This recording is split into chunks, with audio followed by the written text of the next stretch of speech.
Audio Jungle.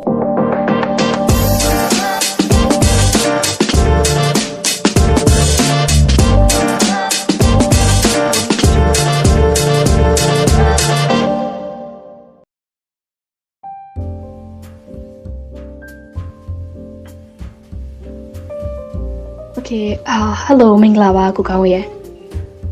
မင်္ဂလာပါကျွေး ဟုတ်ကဲ့ပါဆိုတော့အခုလိုလေးအချိန်ပေးပြီးတဲ့ခါကျတော့ Geo Podcast လေးအတွက်ကို guest speaker ဖြစ်နေလာပြီးလို့ကျေးဇူးတင်ပါတယ်ဆိုတော့ပထမဆုံးအနေနဲ့ကိုကောင်းရဲ့ကိုမိတ်ဆက်တာလေးကနေစလိုက်ကြအောင် ဟုတ်ကဲ့ပါဟုတ်ကဲ့ကျွန်တော်နာမည်အပြည့်စုံကတော့ကောင်းဝေရဲ့မြဲလို့ခေါ်ပါတယ်တကယ်ချင်းတော့များတော့ Jake လို့ပဲခေါ်တယ် Camel လို့လည်းခေါ်ပါတယ်ကျွန်တော်တော့ဒီမနေ့ကတော့ကြီးဖြစ်ခါပါတယ်ဟုတ်ကဲ့မနေ့ကဖြေခဲ့ရပါတော့ဆိုတော့2025တုန်းက GD ဖြေခဲ့တာဆိုတော့အခုရောဘာကြီးများလုပ်နေလဲသိလို့ရမလားရှင်အခုလည်းတော်တော်ကတော့အရင်ဘယ်လိုမျိုး schedule ပြင်ညာရမရှိဘူးပေါ့အပါရောနော်ဒီအင်္ဂလိပ်စာလေးလုပ်တယ်SAT တက်ထားပြီးတော့ SAT တက် practice လုပ်တယ်ပေါ့နော်လုပ်တာလည်းနည်းနည်းတိတ်တော့မလုပ်ဖြစ်ပေါ့နော်ဒီကြားထဲမှာအိမ်လုပ်ကူတာလေးရှိရဲပြီးတော့တခြားခီးသွားရဲ့ကိစ္စလေးနဲ့ဆိုတော့တိတ်တော့ဒါလို့ဖက်တော့တိတ်မရဖြစ်ဘူးဒါပေမဲ့လုပ်တော့လုပ်နေပေါ့နော်SAT လေးလုပ်နေရတယ်ရောရှိပါတယ်ဟုတ်ကဲ့ဟုတ်အစားတော့အစမပြတ်လုပ်နေရပါပေါ့နော်ဟုတ်ကဲ့ပါဆိုတော့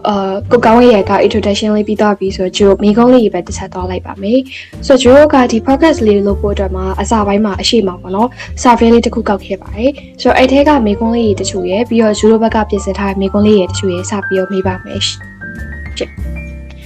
ဟုတ်ကဲ့ပါဆိုတော့ပထမဆုံးမိကုန်းလေးရပေါ့နော်ကိုကောင်းရဲ့အနေနဲ့ပေါ့နော်၄ဘာသာရဲ့မှာကိုအားရဆုံးဘာသာဆိုလို့ရှိရင်ဘယ်ဘာသာမျိုးဖြစ်မလဲမသိဘူး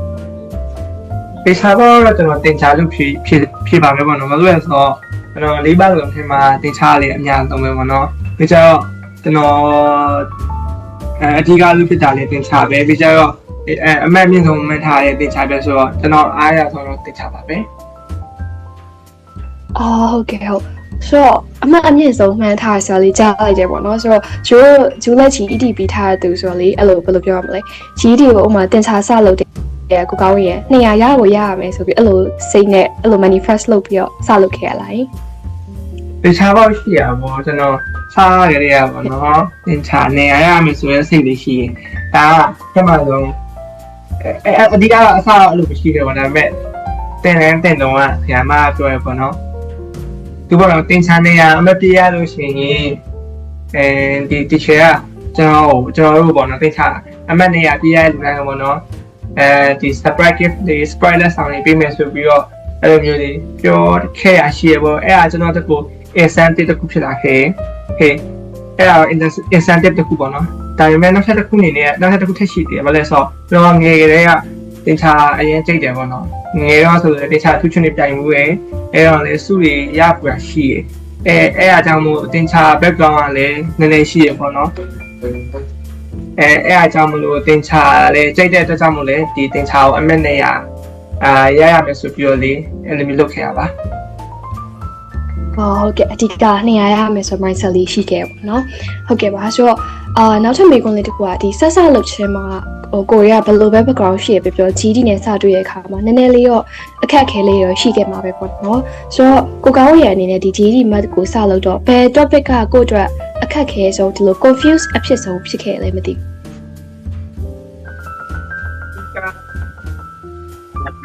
topic တွေမှာခက်တယ်ဆိုတော့ဒီဒါရဲ့ပိုင်းတွေမှာနည်းနည်းပိုခက်တယ်ပေါ့နော် work problems တွေဒီအဲ့ဟာလေးအဓိကပိုခက်တယ်work problems တွေမှာပေါ့နော်သူကအဲ့လိုမျိုးနည်းနည်းတချို့အားဆိုလို့ရှိရင်geometry ရောဟာရှိရကြားလို့ရှိရင် unit converter တွေလောက်ရရှိရပေါ့နော်အဲ့လိုမျိုးဆိုလို့ရှိရင်လည်းအဲ့လိုပုံစံလေးဆိုရင်တော့တော်တော်လေးခက်ဆိုတာထက်ပေါ့နော်နေရှမ်းနေပေါ့နော်အဲ့ဟာဒီမှာဆိုရှမ်းနေတိတ်ပေါ်တတိမထားမိဘူးပေါ့နော်ဒီမှာ unit ပေးဟာတခုunit တစ်ခုမတူတဲ့ဟာပုံစံမှာပေးဟာဒါပေမဲ့ကိုနဲ့တွက်လိုက်တဲ့အချိန်မှာ unit ကိုတစ်ခုတည်းတွန်းလိုက်မိတာမျိုးတွေရှိရပေါ့နော်အဲ့လိုမျိုးချိန်မှာဆိုလို့ရှိရင်မမတိမနဲ့မအားမျိုးရှိရပေါ့နော်အဲ့ဆိုပြောလို့ရအောင်အဲ့ဘာသာအဲ့ topic တွေကတော့နည်းနည်းလေး challenging ဖြစ်ခဲ့တယ်ထင်တယ် ဟုတ်ကဲ့အဓိက unit အပြောင်းလဲရေ what problem ကိစ္စကြီး critical thinking တော့ကိစ္စကြီးပေါ့နော်ဟုတ်တယ်နော်ဒီအပိုင်းတွေကပို့ပြီးတော့နည်းနည်းလေး challenge ဖြစ်တယ်ဆိုလို့ရှိရင်လည်းဒီ what problem တွေမှာဆိုတော်တော်လေးမှားခဲ့ပါတယ်ဟုတ်ကဲ့ပါဆိုတော့နောက်ထပ်မေးခွန်းလေးတစ်ခုကကြတော့အဲ့လိုပေါ့နော်ကို challenge ဖြစ်တဲ့ပုံစံကို practice လုပ်ရင်းနဲ့တွေ့လေအဲ့လိုကိုကမရတာတွေ့လေဟိုပေါ့နော် give up လုပ်လိုက်တော့မယ်ငါမလုပ်ချင်တော့ဘူးဆိုပြီးတော့တွေးပြီးအချိန်မျိုးရှိလားမသိဘူးရှင့်ဟုတ်ကဲ့တင်ချာမှာတော့အဲ့လိုမျိုးမရှိဘူးနော်ဒါပေမဲ့တခြားဘာသာတွေမှာတော့အဲ့လိုမျိုး give up လုပ်ပြင်မယ်ဆိုရဲစိတ်မျိုးရှိတယ်ပေါ့နော်ငါမလုပ်ချင်တော့ဒီရင်ဖြေတော့မဖြစ်ချင်တော့ဆိုရဲစိတ်မျိုးဝင်ခဲ့ရမျိုးရှိတယ်ဒါပေမဲ့တင်ချာမှာကကြတော့background ကောင်းတဲ့ကြောင်နေတယ်ဆိုလို့ရှိရင်တင်ချာကတော့တင်ချာပေါ့နော်ဒီတင်ချာလည်းနောက်ပိုင်းတွေ့နဲ့စိုက်လာတယ်ပေါ့နော်တင်ချာကတော့တကယ်အရင်မခက်ပါဘူးတွေ့ပါမားဖို့လွယ်ပါတယ်ပေါ့နော်အဲ့လိုမျိုးတင်ချာကလည်းအရင်တော့ခက်နေအောင်ဖို့ပေါ့နော်ဒါလေးကတော့တင်ချာတော့လုပ်ရင်တော့ပူရလာမှာပေါ့နော်သူကတင်ချာတော့အရင်ခက်တဲ့ဘာသာဟုတ်တော့လေဟုတ်ကဲ့ဟုတ်ဆို give up လုပ်ဖို့တော့မတွေ့ခဲ့ဘူးပေါ့နော်okay ပါဒါ high score achiever တရားရဲ့ mindset လေးပေါ့ဟုတ်ကဲ့ပါအခုဆိုလို့ရှိရင် Geo နဲ့ study strategy ဒီဘက်ကိုသွားမေးခွန်းလေးထပ်မေးပေးပေါ့နော်ဆိုပထမဆုံးဒီ Geo Found ထဲမှာဖြည့်ထားတဲ့participant လေးတယောက်ကမေးထားတာကပေါ့နော်ဒီ match ကို practice လုပ်လို့ရှိရင်နေရာလုပ်ခဲ့လားဒါမှမဟုတ်လို့ရှိရင်ဒီတခြားဘာသာရေးနဲ့ရောပြီးတော့ပေါ့နော်တစ်ရက်ခြားတစ်ခါနှစ်ရက်ခြားတစ်ခါအဲ့လိုလုပ်ခဲ့လားဒါမှမဟုတ်လို့ရှိရင်ဒီ study daily routine လေးကဘယ်လိုမျိုးလေးရှိခဲ့ပါသလဲတဲ့နော်ရောကမမတင်ချာကိုနေ့တိုင်းဒီပါတော့လုပ်ဖြစ်တယ်ပေါ့နော်တခြားဘာသာတွေမလုပ်ဖြစ်အောင်မှတင်ချာတော့လုပ်တယ်ပေါ့နော်တင်ချာငကိုကလေးကစိတ်တာကိုအဲ့တော့တင်ချာတော့နေ့တိုင်းဒီပါတော့လုပ်ဖြစ်တယ်ပြီးတော့ strategy နဲ့ခါကျတော့ဘယ်လိုမျိုးလုပ်တယ်လဲဆိုတော့ကျွန်တော် suggest လုပ်ချင်တာပေါ့နော်တဘာသာချင်းစီကိုပေါ့နော်တဘာသာရမှတဘာသာနောက်ထပ်စားလုပ်မယ်ဆိုတဲ့ပုံစံမျိုးထက်ဒီကိုကပေါ့နော်တနေ့ကိုတင်ချာဆိုဘယ်နှစ်နာရီ social ဆိုဘယ်နှစ်နာရီပေါ့နော်AI ဆိုဘယ်နှစ်နာရီ science ဆိုဘယ်နှစ်နာရီဆိုပြီးတော့အဲ့လိုမျိုးခွဲပြီးတော့ပေါ့နော်တတ်မှတ်လေးလုပ်တင်တယ်ပေါ့နော်ဒါဒီလိုမျိုးလုပ်လို့ရှိရင်တော့ကိုတက time management skills ကလည်းပို့ပြီးတော့တိုးတက်လာမယ်ပြီးတော့ပေါ့နော်စားလည်းမမေ့တော့ပေါ့နော်စားလည်းမရောတော့ကွာဒီလိုလုပ်တဲ့ခါကျတော့ကိုကစားလည်းအချိန်နဲ့သွားနေတာဆိုတော့စားလို့ရမပြင်းတော့ပေါ့နော်ပြီးတော့ကျွန်တော်အချိန်ပေးချင်တာပေါ့နော် preparation တက်ကြရပါတော့အဲ့လိုမျိုး workbook တွေလည်းလုပ်တာတော်တော်လေးအဆင်ပြေရယ်တချို့ပုံစံတွေပေါ့နော်အဲ့လိုမျိုးမတိရမျိုးလည်းရှိနေရပေါ့အဲ့ဒီပုံစံတွေကြတော့ကိုကနည်းနည်းပါ skip လိုက်ခဲ့ပေါ့နော်skip ခဲ့ပြီးခါကျမှကို concept တွေပဲတိပါပြီဆိုလို့ရှိရင်တော့ပြီးတော့ပြန်ပြီး practice လုပ်နေရရပေါ့နော်အဓိကကတော့ဒီ preparation လုပ်ကြတဲ့ကဒီ preparation တက်ကြရပါတော့ဒီကိုကwork တွေများလုပ်ထားမယ်နာလေးလုပ်ထားပြီးမယ်ဆိုလို့ရှင်တော့ဒီကိုတင်ကို preparation ပြီးတဲ့အချိန်မှာတလားတန်တီဖြစ်စေတလားလောက်နဲ့ပဲရှင်းနိုင်ပါရဲ့ပေါ့နော်အဲ့လောက်နဲ့ဖြေလို့ရရပေါ့နော်ဒါလေးတော့ suggestion ပါဟုတ်ကဲ့ဟုတ်အဓိကနေရိုင်းတက်ချင်းရှိတယ်နေပေါ့နော် work တွေလိုက်လုပ်တယ်ဟုတ်ကဲ့ပါဆိုတော့အမကိုကောင်းရံ mention လုပ်သွားတဲ့ထက်မှာဒီ preparation တွေက work လေးလုပ်တင်တယ်လို့ပြောရပေါ့နော်ဆိုတော့ဒီကိုကောင်းရံကို practice လုပ်တဲ့အခါမှာဘယ် work တွေကိုပို့ပြီးတော့အဓိကထားလုပ်ခဲ့တယ်လဲရှင့်ကျွန်တော်ကကြတော့တင်တဲ့ဆရာမပြီးမှကျွန်တော်တခြား work တွေလည်းလုပ်တော့ပေါ့နော်ကျွန်တော်ကတော့အဲ့ကြောင့်ကျွန်တော်ဆောင်ဝဲဖြစ်ရတယ်နည်းနောက်ကြာသွားတယ်နည်းကြာသွားတယ်ပေါ့နော်ကြီးမှနည်းကြာသွားတယ်အဲ့ဆိုဒါပေမဲ့လည်းခဏတော့တခြားနေဆိုင်တယ်မကြာဘူးပေါ့နော်တခြားကျွန်တော်တကယ်ချင်းနေရှိရတယ်စားလို့ရှိရင်မကြာလိုက်ဘူးကျွန်တော်ဘယ်လိုလုပ်လဲဘယ်စားတွေလုပ်လဲဆိုတော့ကကျွန်တော်က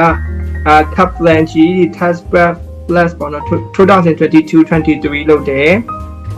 ပြီးတော့ macro GED preparation လုပ်တယ်ပြီး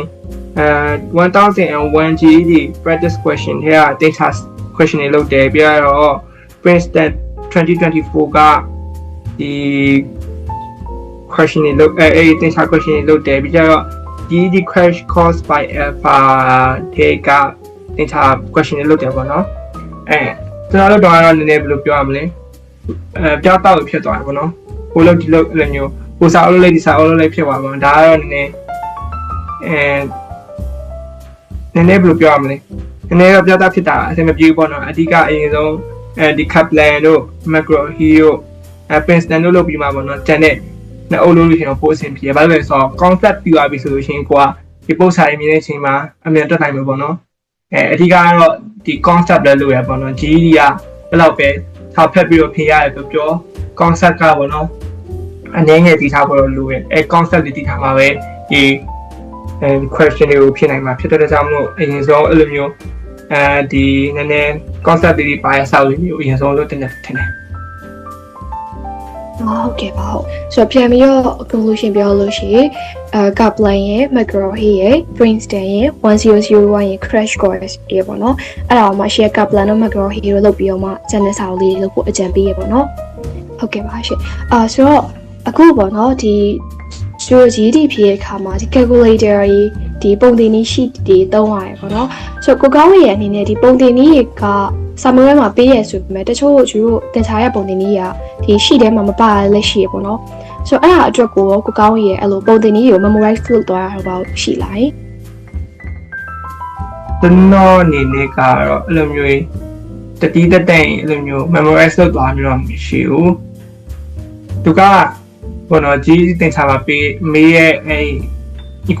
equation ပေါ့နော် formula ရကြတော့ဒီတခြားဒီ formula ရှိထမှာရှိရဲ့ဒီ equation တွေပေါ့နော်အဲ့ formula တွေကိုပြန်ပြီးတော့ပေါ့နော် divide flow ပြောပြန်သုံးလို့ရတယ်ပေါ့နော်ဒီကိုကပေါ့နော်ထားပါတော့ဒီမှာ student တခုရဲ့ area ကိုရှာခိုင်းနေဆိုတော့ဒီအလျားနဲ့အနေနဲ့ပြီးထားရပေါ့နော်တကယ်လို့ကိုပေါ့နော်အလျားမိထားဆိုလို့ရှိရင် area ကိုဒီအနေနဲ့စားလိုက်လို့ရှိရင်အလျားရမယ်ပေါ့နော်အဲ့လိုမျိုးလေး divide လုပ်ပြီးတော့သုံးလို့ရတယ်ပေါ့နော်ဒါကတော့ trade to သွားပြီးတော့ချက်နေကြမလို့အဓိကရေးသင်ချာချက်ဖို့မဟုတ်ဘူးအဓိကကိုတင်ချာလေး apply လုပ်နေဖို့ပေါ့နော်ကိုတင်ချာဒီ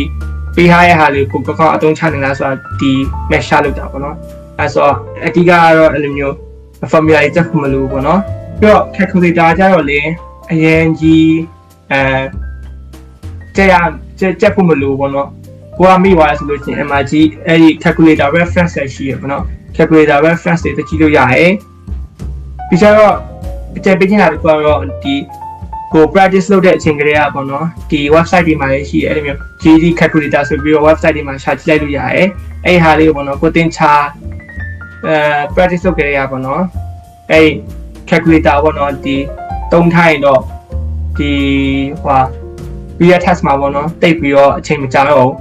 ဒီGED calculator ဘယ်လိုမျိုးအဲ့လိုလုပ်လဲဆိုတဲ့ဟာလေးတိပါဆိုတော့လေအဲ့ပါမွေးဖြစ်အချိန်မှာဒီ calculator reference တွေကြည့်နေစမ်းလို့တော့အဲ့လိုမျိုးလေးရရှိရပေါ့နော်အဲ့ကြောင့်မို့ဒီ GED calculator ပေါ့နော်ဒီ practice လုပ်တဲ့အချိန်မှာဒီ computer ပါပေါ့နော် computer on screen မှာတစ်ခါရေးတွဲပြီးတော့ practice လုပ်ရင်ပို့ပြီးတော့အဆင်ပြေရပေါ့နော်ဟုတ်ကဲ့ရှင်အဓိက calculator သုံးတာကျင့်နေစပြီး prepare လုပ်တယ်က practice လုပ်ရင်ကောင်းတယ်ပုံသင်နည်းက memorize မလုပ်တဲ့ပေါ့နော်တွက်ကျင့်ရှိလို့ရှိရင်အဆင်ပြေသွားလိမ့်မယ်ဟုတ်ကဲ့ပါဆိုတော့နောက်ထပ်မေးခွန်းလေးရပါတော့အခုနားထောင်နေတဲ့ GED ကျောင်းသားကျောင်းသူတွေညီညီမတွေကိုဒီ math အတွက်ဆိုလို့ရှိရင်ဘယ် topic လေးကိုပိုပြီး focus လုပ်စီခြင်းလဲပေါ့နော်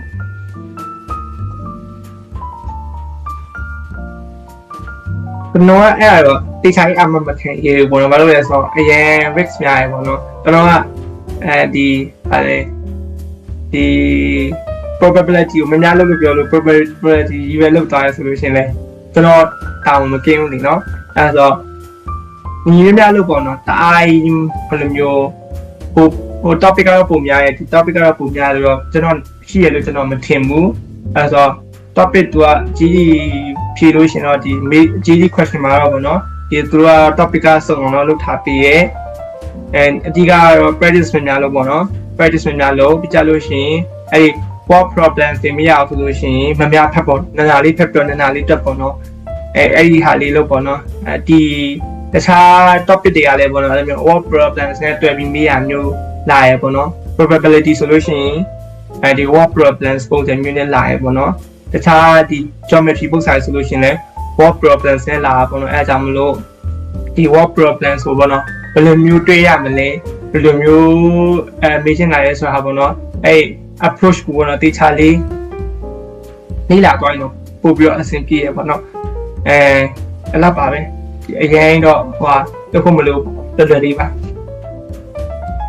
ဟုတ်ကဲ့ပါဆိုနောက်ထပ်မိကွန်းလေးရကြတော့ပေါ့နော်ဒီကျောင်းသားတော်တော်များဖြစ်ခဲ့ပေါ့နော်ဂျူလက်ဖြစ်ခဲ့ပြီဘာလဲဆိုတော့ဖြေခံနေရောက်လို့ရှိရင်စာတအားဖိလောက်တာပြီး exam pressure ပြီးတတ်တယ်ပေါ့နော်မနက်ကိုတွေးပြီးငါဘယ်လိုဖြေရတော့မှလဲရပါမလားဒီလိုမျိုးတွေတွေးတတ်ကြရပေါ့နော်ဆိုတော့ကိုကောင်းရဲ့အနေနဲ့ပေါ့နော်ငါကိုပေါ့နော်မတ်မရဘူးငါဒီစာအောင်မရအောင်လို့ထင်နေတဲ့ကျောင်းသားတွေကိုဘယ်လိုလေးမြန်းမှာချင်တာလေးရှိလဲရှင့်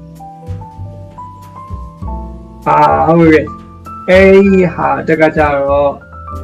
ဘောဟိုဆာမူဝဲမဖြစ်ခင်တညပေါ့နော်လှုပ်လေစာလှုပ်ကြတယ်ပေါ့နော်တော်တော်များများစာလှုပ်ကြပါတယ်ဒီဟို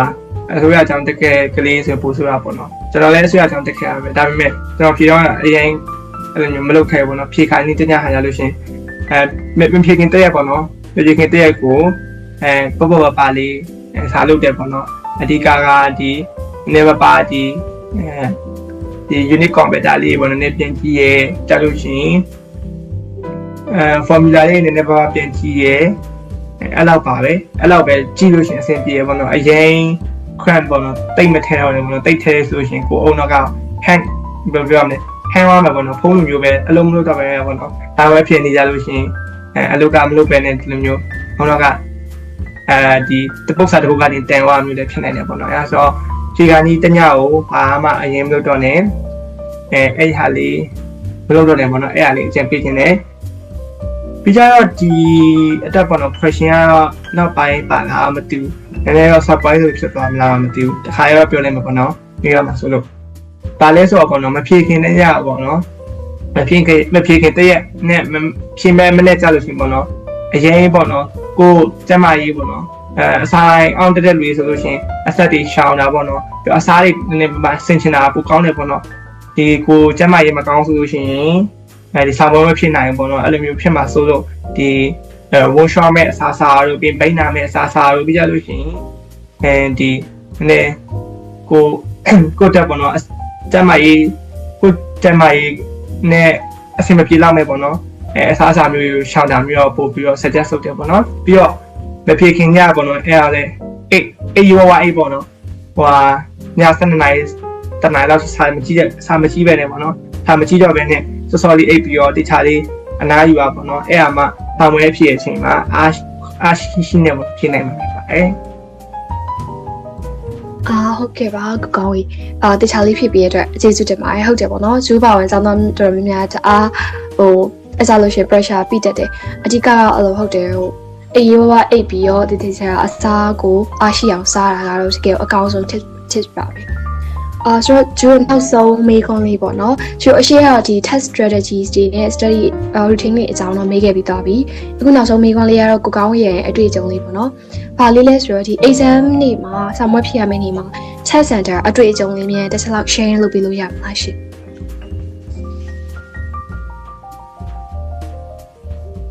ဟုတ်ကဲ့ပါကျွန်တော်ကဘယ်လိုtest center အတွေ့အကြုံကတော့ပြောရမယ်ဆိုရင်ကျွန်တော်မနေ့ကိုနောက်ကျတဲ့ team လေးပေါ့နော်9နာရီလောက်6နာရီ9နာရီခွဲ6နာရီလောက်ထားရခြင်းတိတ်တော့မမီတော့โอเคအဲ့ရလေနည်းနည်းပေါ့နော်စောထားရစောထားဆိုတာအဲ့ဒီညစောအိတ်ထားပေါ့နော်ဒီမနေ့ကိုနည်းနည်းစောထားဒါမှကိုကပေါ့နော်ဒီကိုကတကူလို့ရှိရင်ကြာတက်တယ်လို့ဆိုလို့ရှိရင်ပို့ပြီးတော့နည်းလေးပြင်ဆင်နေတယ်ပေါ့နော်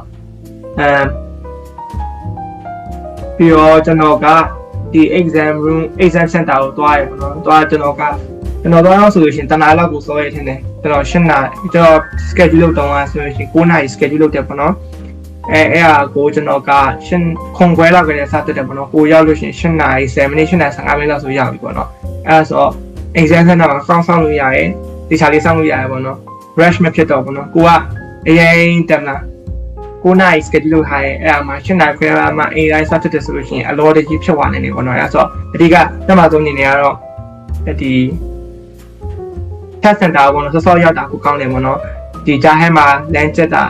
ဒီပိုင်းမိရတော့ကားချက်တာတို့ဖြစ်မှာဆိုလို့ပေါ့နော်အဲ့တော့စောလေးထွက်တာကိုကောင်းတယ်အဲ့ဒါဆိုလို့ရှိရင်ကိုက exam center ရောက်ပြီးလို့ဆိုရင် ACC ဖြစ်သွားပြီပေါ့နော်အဲ့ဒါလို့ရှိရင်ဒီကိုက center မှာ ACC စောင့်လို့ရတယ်ဒီအစောရောက်နေတာကတော့ဒီ ဘယ်လိုပြောရမလဲအစောရောက်နေတာတော့ပြဿနာမရှိဘူးပေါ့နော်နောက်ကြပိုင်းတော့ပြဿနာရှိရင်ကိုအချိန်ကြီးကြောက်အောင်ပေါ့နော်ဆောင်မဖြစ်အချိန်ကြောက်အောင်မှာโอเคအဲ့ဒါတခုက test center ရောက်လာပြီးလို့ရှိရင်တချို့ကြောင်းသားရပေါ့နော်အရင်စိတ်ပူတတ်တယ်ပေါ့နော်နောက်ဖြစ်နေဘယ်လိုလုပ်မလဲဒီအများကြီး question တွေပါရင်ဘယ်လိုလုပ်မလဲဒီလိုမျိုးလေးပေါ့နော်စိတ်ပူတတ်ကြတယ်ပေါ့အဲ့စိတ်ပူရဲ့နေ့ပေါ့နော်ကျွန်တော်ဖြည့်ရှင်းခဲ့ရဘယ်လိုဖြည့်ရှင်းခဲ့လဲဆိုတော့ကျွန်တော်ကဒီတော့ကျွန်တော်ကကြတော့ဒီတန်ဖိုးတွေရွတ်တယ်ပေါ့နော်ကျွန်တော်ကကြတော့တန်ဖိုးတွေရွတ်တယ်โอเคအဲ့တန်ဖိုးတွေမှာပေါ့နော်တော်အချိန်ကြီးများရွတ်တဲ့ထင်တယ်တော့တက်စီတွေပါရွတ်တာလားမသိဘူးတန်ဖိုးတွေပေါ့နော်အဲ့အနေကျွန်တော်ကဒီ manifest လုပ်တယ်ပေါ့နော်အဓိကအစိမ့်ငြိမ်အောင်လုပ်တာပေါ့ကိုယ့်ရဲ့စိတ်ကို control လုပ်လိုက်တာအရင်ပေါ့နော်ငါမလုပ်နိုင်ဘူးဆိုစိတ်မျိုးရမှာအတွေ့များမှာဆိုလို့ပေါ့နော်ဒီဖះစာတရားစာနေပေါ့နော်အဲ့စိတ်ကို control လုပ်တယ်ပေါ့ control လုပ်လိုက်တယ်တခြားဘာသာဝင်တွေနီးတူကျွန်တော်တို့နီးတူပဲပေါ့နော်အဲ့လိုမျိုးနီးတူပဲကိုယ်စိတ်ကိုပေါ့နော် control လုပ်ဖို့ပေါ့နော်ကိုအဆင်ပြေလို့စုတောင်းလို့ရတယ်ပေါ့နော်စာပွဲမဖြစ်ခင်ကိုအရင်ဒီစင်တာရောက်ပြီးလို့ရှိရင်စာရပြန်ကြည့်ရမျိုးလုပ်တာဖြစ်ပေါ့နော်ကိုယ်စိတ်ကိုငြိမ်အောင်လို့ဒီ control လုပ်တဲ့နဲ့စုတောင်းရမျိုးလုပ်တဲ့ပေါ့နော်အဓိကဒီဖះတို့ဘာလို့နေပေါ့နော်အရင်ဆိုင်လားမဆိုင်လားမသိပေမဲ့ကိုယ်စိတ်က agent သွားတယ်ပေါ့နော်ဒါလေးကတခုပေါ့နော်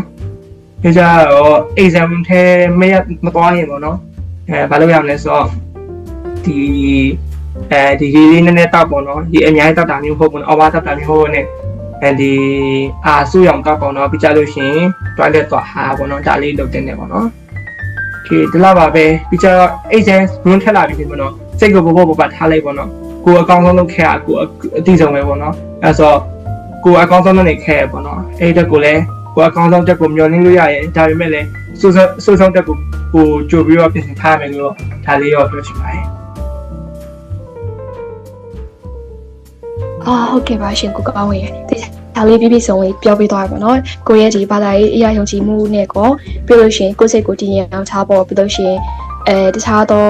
exam နဲ့အခန်းထဲဝင်ခင် trial လာသွားဖို့မုံစားစရာရှိရင်လည်းစားသွားဖို့ရေတောက်စရာရှိရင်လည်းတောက်သွားဖို့ပေါ့နော်ဟုတ်ကဲ့ပါပြီးတော့ဂျိုးအနေနဲ့ပေါ့နော်တခုလေးပြောစမ်းတာဆိုတော့ဒါဂျိုးရဲ့အတွေ့အကြုံပေါ့နော်ဘာလဲဆိုတော့ exam center A ပိုင်းဆိုတော့အခုနောက်ဆောက်နေရဲ့ GD ကျောင်းသားကျောင်းသူတွေမန်လေးဖြစ်ရန်ကုန်ဖြစ်ပဲ center ကိုပဲတော့ဖြစ်အနှွေရဲ့လေးတိစားထပ်သွားဖို့တော့recommend လုပ်ပါတယ်ရှင်โอเคပါဆိုတော့ဟုတ်တယ်နော်ဟုတ်တယ်ဂျူးပြောတာမှန်တယ်ကျွန်တော်ပြောအဲ့ဟာလေးမိပါတယ်ပေါ့နော်ဟုတ်တယ် exam center A ရပေါ့နော်အပူပိုင်းဒေတာမှာနေရလူတက်ကတော့ A ရပေါ့နော်ကျွန်တော်တို့ရှမ်းပြည်တာတယောက်တနေရပေါ့နော်exam temperature တော်တော်လေးညီလို့ကောင်းတဲ့ထဲမှာပါတယ်ပေါ့နော်ကျွန်တော်တက်ကတော့အရင်မအေးပေါ့နော်အပေါ်နည်းနည်းတစ်ထက်လောက်ထက်သွားအဆင်ပြေပေါ့နော်အဲဆိုတော့ဒါကပေါ့နော်ဒီနေရ data နဲ့လည်း site တော့ site လေပေါ့နော်ကိုကတကယ်လို့ကိုကအပူပိုင်း data မှာနေပြီးတော့အပူပိုင်းဒီလိုမျိုးအပူချိန်တို့ပြောမယ်ဒီဥဒ္ဓပူတာနဲ့အသားကျရဆိုရင်တော့ဒီခြားဘက်ကတော့အနှွေးထက်လေးဒီခြားလေးဝတ်သွားမျိုးပို့ပြီးတော့အဆင်ပြေရပေါ့နော်တချို့ AI data လာလို့ဆိုရင်တော့ဒီ exam room ထဲကဒီအပူချိန်ကတအားရောကျွန်တော်AI data မှာနေတော့အရင်တော့မအေးပေါ့နော်ဒါပေမဲ့လည်းအပေါ်ထက်လေးဝတ်သွားရင်ပိုအဆင်ပြေရပေါ့နော်ဒါလေး suggestion ပါဟုတ်ကဲ့ပါဒီခြားလေးထပ်ပြောပြလို့ကျေးဇူးပါရှင်โอเคပါဆိုတော့အခုလက်ရှိမှာဂျိုးဘက်ကပြင်ဆင်ထားတဲ့မိကွန်းလေးရေစာပေကောက်ပြီးရရှိထားတဲ့မိကွန်းလေးရေကတော့အကုန်မေးလို့ပြီးတော့ပါပြီပေါ့နော်ကိုကောင်းရဲ့အနေနဲ့ထပ်ပြီးတော့ပြောချင်တာလေးများရှိအောင်မလားရှင်ဟုတ်ကဲ့ကျွန်တော်အတိကပြောချင်တာလေးတစ်ခုရှိရပေါ့နော်ဘာလေးတွေ့လဲစာမွေးဖြစ်လို့ရှင်ဘာလေးတွေ့ရမလဲဆိုတော့ပေါ့နော်ကျွန်တော်ဗုဒ္ဓဖျားဟောတစ်ခုရှိရပေါ့နော်စိတ်တာရှင်စောဖျားဟောပေါ့ဘာလဲဆိုတော့စိတ်တာဒီချာလေးပြင်ဆင်ထားဆိုတော့ဘာမဆိုလုပ်နိုင်လဲပေါ့နော်ကိုသာတက်မလားကိုကအကောင်းဆုံးစိတ်ပြင်ထားစိတ်ကိုအကောင်းဆုံးပြင်ဆင်ထားရပေါ့နော်ထားပါတော့ဒါလုပ်နိုင်နေဆိုရပေါ့နော်အဲ့လိုစိတ်နဲ့လုပ်တဲ့ဆိုရင်ဒီချောင်းကတော့အမဲ့အများကြီးရနေတယ်ပေါ့နော်ကျွန်တော်တင်ချာပြီးတော့လည်းဘာလုပ်နေရပေါ့နော်ငါနေရာရောက်ရမှာဆိုပြီးအဲ့လိုစိတ်နဲ့လုပ်ခဲ့ပေါ့ဒါပေမဲ့လည်းအတောင်းဘယ်လိုပြောမလဲနည်းနည်းလွဲချောက်လေးပေါ့နော်လွဲချောက်လေးနဲ့သုံးမဲ့လေးကိုကြော့အဲ့ဆိုအဓိကပြောချင်တာကတော့သာဘဝဲဖြစ်အချိန်မှာငါအကောင်းဆုံးလုပ်နိုင်တယ်ငါလုပ်နိုင်ရဆိုစိတ်လေးကိုပြင်ဆင်ပြီးတော့သားသိချင်တယ်ဒါဆိုရင်တော့ဒီအခုနားထောင်နေရပေါ့နော်ညီငယ်ညီမလေးအကုန်လုံးပေါ့နော်ကိုလိုချင်တဲ့အမက်ကိုရမယ်လို့ကျွန်တော်ထင်ဟုတ်ကဲ့ကျေးဇူးပါရှင်အဓိကစိတ်ထားတဲ့ပုံလေးပေါ့နော်အတန်း199အမှတ်ကကောင်းပါရဲ့ကိုကောင်းရဲ့ 200မပြည့်ရ3ခွက်ထဲပါโอเคပါဆိုတော့အခုလိုပေါ့နော်ကျတို့အချိန်လေးတည်တည်ချာပေးပြီးတော့ခရီးသွားနေတဲ့ကြားကနေခရီးပန်းနေတဲ့ကြားကနေအကြာကြီးပေါ့နော်တေချာမေးခွန်းလေးကိုလည်းစိတ်ရှိလက်ရှိဖြေပေးရတဲ့အတွက်ကျတို့ဘက်ကကျေးဇူးအများကြီးတင်ပါတယ်အခုကြည့်နေတဲ့နားထောင်နေတဲ့ညီငယ်ညီမငယ်လေးလည်းတို့ရဲ့ဒီ GD math အတွက်ပေါ့နော်အဓိကတော့ဘယ်လိုမျိုးလေး focus လုပ်ရမယ်ဆိုတဲ့ technique လေးတစ်ခုမဟုတ်တစ်ခုတော့ရတော့မယ်လို့လည်းကျတို့မျှော်လင့်ပါတယ်ပေါ့နော်ဟုတ်ကဲ့ပါဆိုတော့ကျတို့ session လေးကဒီမှာပဲပြီးသွားပြီဆိုတော့ဒီမှာပဲဒီနေ့ရဲ့ session လေးတော့ညီကုန်းချုပ်လိုက်ပေးရစီနောက်ထပ်ကျတို့ရဲ့ဒီ podcast လေးကနေပြီးတော့နောက်ထပ်လည်းဒီလိုမျိုးတက်မိုးရှိရဲ့အစီအစဉ်လေးထပ်ပြီးတော့လာမှာမလို့ကျတို့စောင့်ကြည့်ပြီးဖို့လည်းပြောချင်ပါတယ်ရှင့်ကျေးဇူးတင်ပါတယ် goodbye ပါ